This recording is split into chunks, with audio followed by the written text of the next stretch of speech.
Бойовики зірвали розведення сил біля Петрівського. Про це повідомляють у штабі ООС.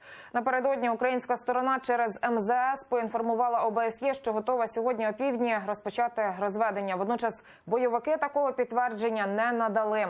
За словами спецпредставника ОБСЄ в Україні Мартіна Сайдіка, тристороння контактна група у Мінську погодила розведення сил біля Петрівського на завтра.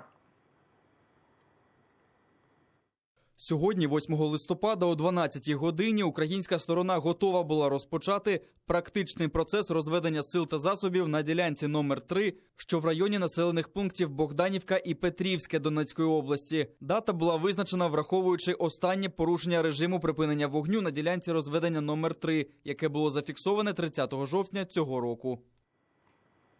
З початку цієї доби на Донбасі поранено одного військовослужбовця. Про це повідомляють у штабі ООС. Російські окупаційні війська двічі відкривали вогонь по позиціях Збройних сил України. Гатили на Луганському напрямку, зокрема в районі Луганського і Зайцевого.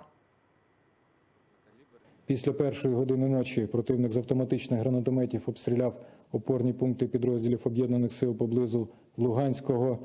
А біля Зайцевого окупанти з 11-ї години тривалий час вели вогонь по наших позиціях з автоматичних станкових і ручних протитанкових гранатометів та стрілецької зброї. Об'єднаних сил кажуть, минулої доби бойовики вдвічі збільшили кількість обстрілів на передовій і використовували зброю, заборонену Мінськими угодами. Втрати завчора: один український захисник загинув, 4 поранено.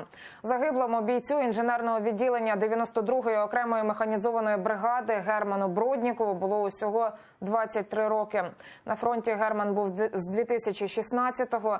Він разом із побратимами облаштовував позиції, коли прилетіла протитанкова ракета бойовиків. 3 його побратимів отримали поранення.